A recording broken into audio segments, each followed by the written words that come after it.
You ask Tiger to solve. This deals with linear equations with one unknown. The final result is g equals 1. Let's solve it step by step.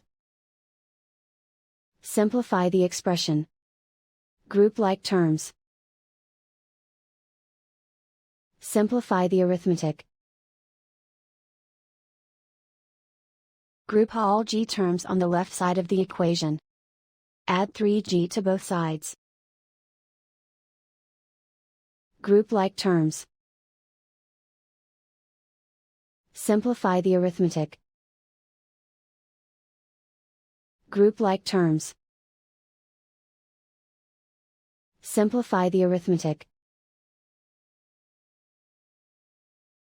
Group all constants on the right side of the equation.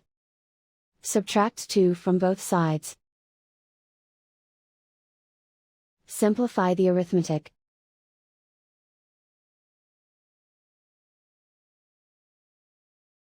Isolate the g. Divide both sides by 9.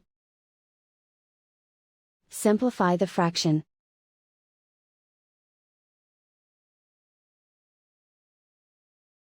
And so the final result is g equals 1.